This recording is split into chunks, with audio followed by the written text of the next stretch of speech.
અને હિંસા વિશે વાત કરવી છે. વૈદિક યજ્ઞ 4 પ્રકારના હોય છે: અશ્વમેઘ, નરમેઘ, અજમેઘ, ગોમેઘ. મેઘનો સંસ્કૃત ડિક્શનરી પ્રમાણે 3 અર્થ થાય છે: એક બુદ્ધિ, બીજું સામાજિક એકતા અને પ્રેમ, ત્રીજો હિંસા.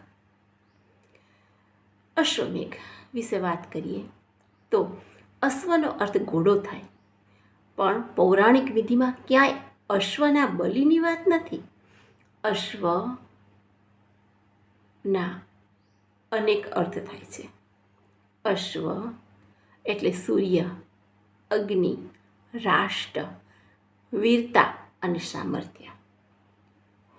શતપથ બ્રાહ્મણ પ્રમાણે અશ્વમેઘ યજ્ઞ રાષ્ટ્રના ગૌરવ, કલ્યાણ, વિકાસના પ્રયાસ માટે કરવામાં આવે છે. ગોમેઘ યજ્ઞ. ગો શબ્દનો અર્થ ગાય, પૃથ્વી, ચંદ્ર, ઇન્દ્રિયા અને પર્યાવરણ એમ થાય છે. ગાયની બલિની કોઈ વાત કરવામાં આવી નથી. ધરતીની રક્ષા અને સ્વચ્છતા માટે ગોમેઘ યજ્ઞ કરવામાં આવતો. નરમેઘ યજ્ઞ તો મનુષ્યની બલિનો અર્થ ખોટો નીકળે એમ છે.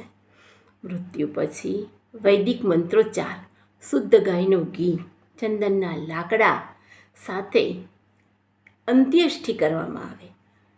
દેહના અગ્નિ સંસ્કાર કરવામાં આવે. એને પૌરાણિક કાળમાં હવન કહેતા હતા. વેદકાળમાં અંતિમ સંસ્કારની વિધિને પણ હવન અને યજ્ઞમાં માનવામાં આવતો હતો.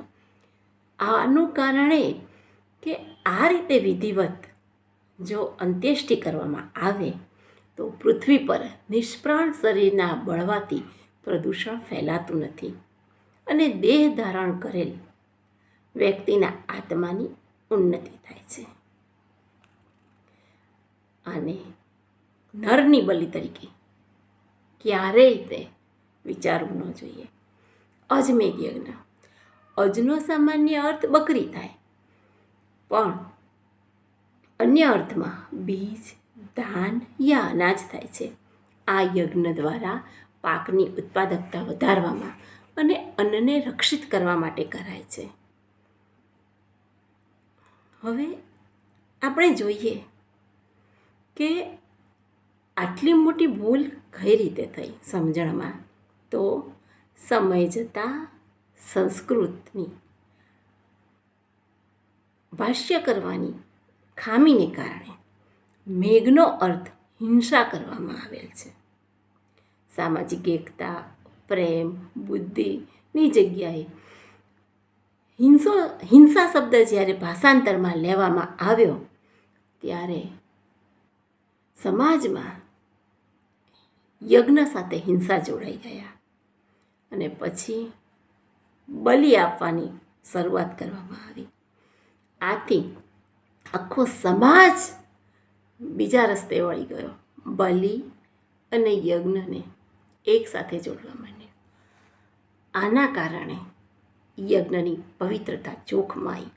પણ ખરેખર ભાષ્યકારની ભૂલના કારણે આમ બન્યું છે. Thank you.